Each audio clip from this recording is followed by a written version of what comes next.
북이스라엘의 회복에 대해서 하나님께서 말씀하십니다.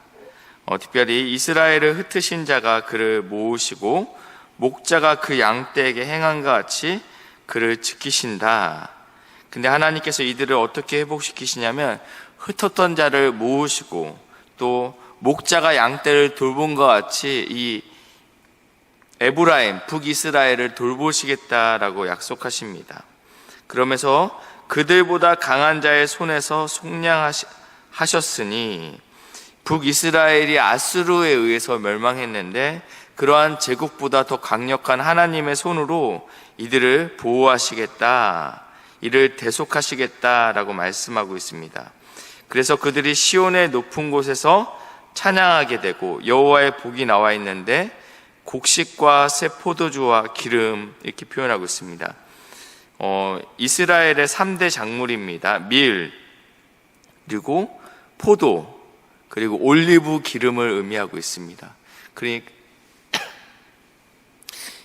그러니까 북이스라엘 가운데 특별히 이 가나안 지방에서 나는 가장 풍성한 것들을 하나님께서 온전히 회복시키시겠다라고 말씀하고 있습니다.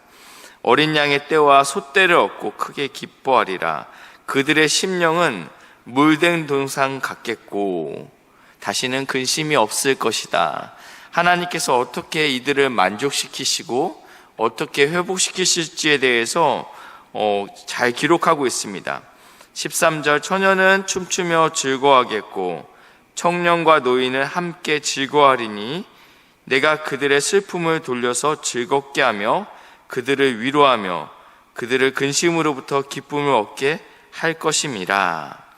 하나님께서 이렇게 북이스라엘 가운데 이러한 회복을 주시겠다라고 말씀하시면서요, 15절에 가시니까요, 라마에서 슬퍼하며 통곡하는 소리가 들리니, 왜냐하면 라헬이 그의 자식 때문에 애곡하는 것이라. 이 라헬은요, 두 자녀가 있었습니다.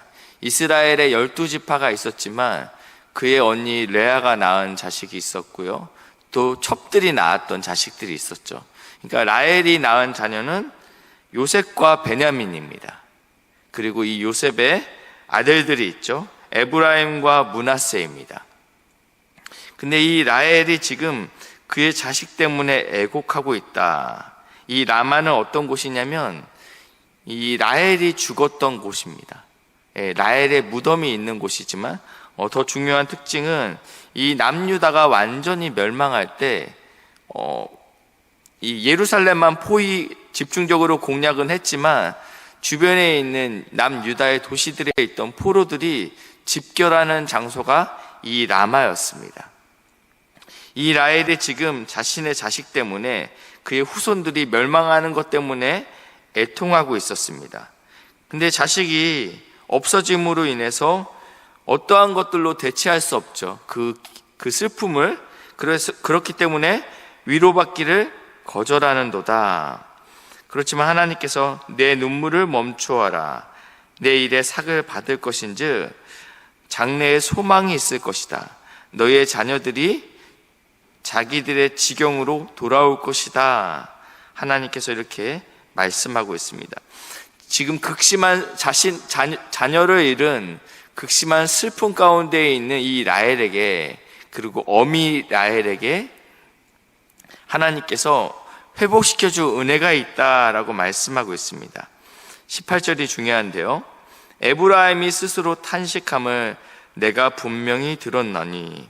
이 에브라임은 북이스라엘의 대표적인 지파라고 말씀드렸습니다. 그래서 저희가 에브라임 이렇게 얘기하면 북이스라엘 이렇게 해석하셔도 된다라고 말씀드렸는데요, 이 북이스라엘이 스스로 탄식하게 됩니다. 주께서 나를 징벌하심에 멍에 익숙하지 못한 송아지 같은 내가 징벌을 받았나이다. 주는 나의 하나님 여호와시니 나를 이끌어 돌이키소서. 그리하면 내가 돌아오겠나이다. 내가 돌이킨 후에 뉘우쳤고 내가 교훈을 받은 후에 내 볼기를 쳤사오니 이는 어렸을 때 치욕을 짐으로 부끄럽고 욕됨이니이다 하도다. 이게 지금 에브라임이 하나님 앞에서 고난을 당하고 나서 하는 고백이었습니다.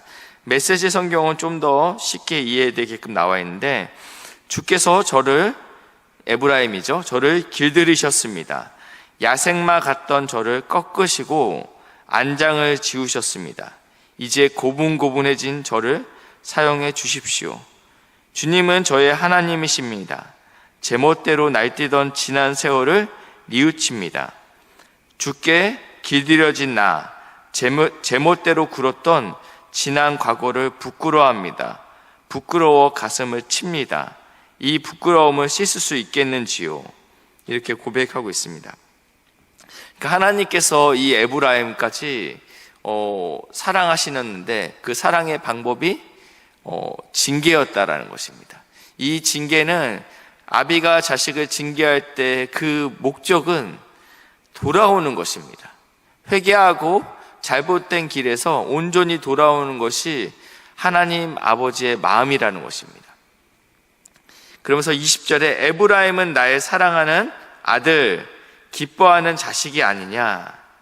내가 그를 책망하여 말할 때마다 깊이 생각하노라.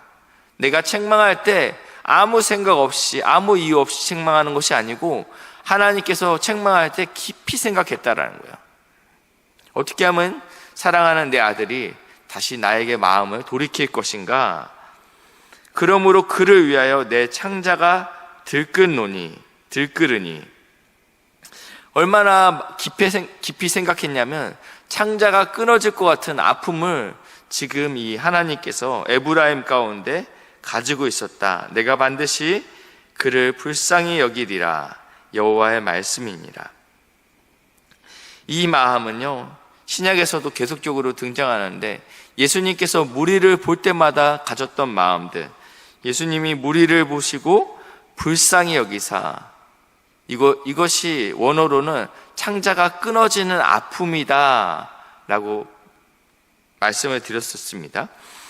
그러니까 예수님께서 무리를 보실 때마다 가졌던 그 불쌍히 여기는 마음은 참 불쌍하다, 그리고 지나가는 마음이 아닌 이 문제를 반드시 해결해야 되겠다, 이 아픔으로부터 반드시 내 사랑하는 자녀들을 구원해야 되겠다, 그 정도의 끊어지는 아픔이었는데 오늘 하나님께서 남유다가 아니라 에브라임에게 이러한 마음을 가지고 있으셨다라는 것입니다.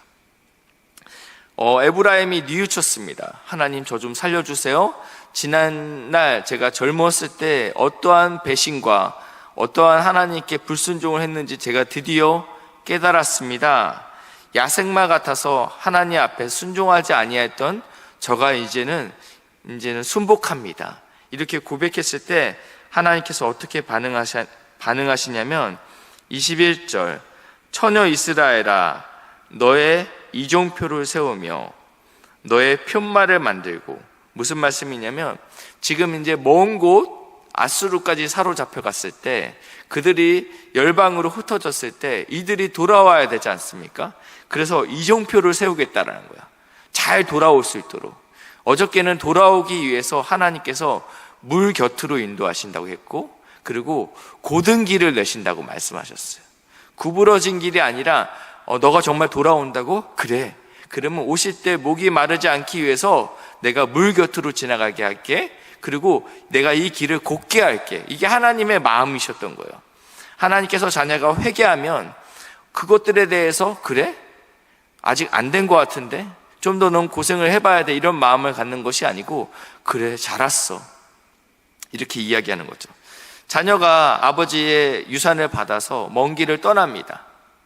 그리고 큰 맘 먹고 아버지를 다시 찾아가죠.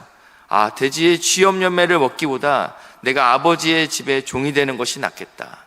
당시에 아버지가 돌아가시지 않았는데 아버지의 유산을 먼저 받는다라는 의미는 아버지 빨리 죽으세요, 이 의미밖에 안 되는 거예요. 그리고 그런 법도 없었습니다.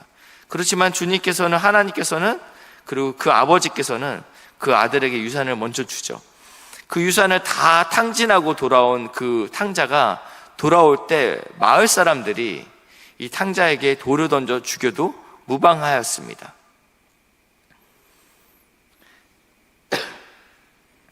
멀리서 이 모습을 보고 있던 아버지가 신발을 벗은 채, 신발을 벗었다는 표현은 나오지 않는데 막 뛰어왔죠.